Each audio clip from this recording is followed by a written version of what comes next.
शहर से दूर एक छोटा सा कस्बा था जहां एक पुराना और उजड़ा हुआ मकान मौजूद था। उस मकान को लोग मौत की खिड़की कहते थे। मकान के ऊपरी मंजिल पर एक खिड़की थी जो हर रात अपने आप खुल जाती थी।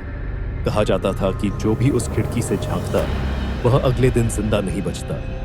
आसपास के लोग इस जगह से दूर रहते थे, लेकिन राहुल, जो हाल ही में शहर से आया था, इन कहानियों पर यकीन नहीं करता था।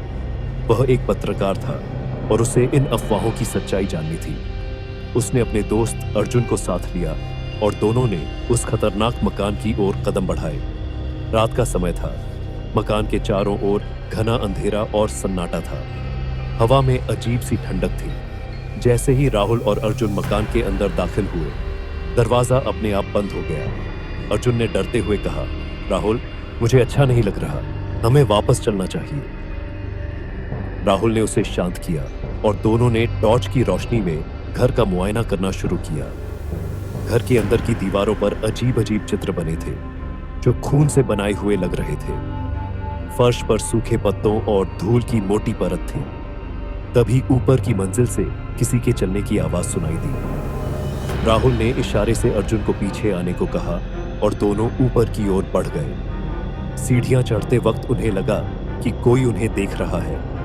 ऊपर पहुंचकर उन्होंने देखा कि वह खिड़की खुली हुई थी।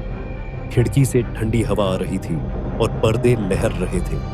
तभी राहुल ने खिड़की से बाहर झांकने का फैसला किया। अर्जुन ने उसे रोका, नहीं राहुल, यह खतरनाक हो सकता है। लेकिन राहुल ने उसकी बात नहीं मानी। जैसे ही राहुल ने खिड़की से बाहर देखा, उसने चीख मार दी। उसकी आंखें डर से फटी हुई थीं।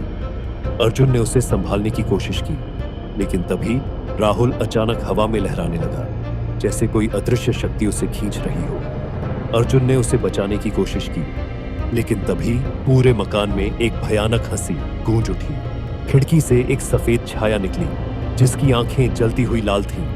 वह छाया राहुल को खिड़की से बाहर खींच ले गई। अर्जुन डर के मारे नीचे भागा और किसी तरह दरवाजा खोलकर बाहर निकल गया। उसने गांव वालों को सब बताया, लेकिन जब वे वहां पहुंचे तो मकान के अंदर राहुल का कोई नामो निशान नहीं था। अगले दिन अर्जुन ने सुना कि वह खिड़की फिर से रात में खुल गई थी। अब वह खिड़की हमेशा किसी नए शिकार की तलाश में रहती है। अर्जुन ने कस्बा छोड़ दिया, लेकिन वह हंसी और खिड़की की डरावनी यादें उसे हमेशा सताती रही।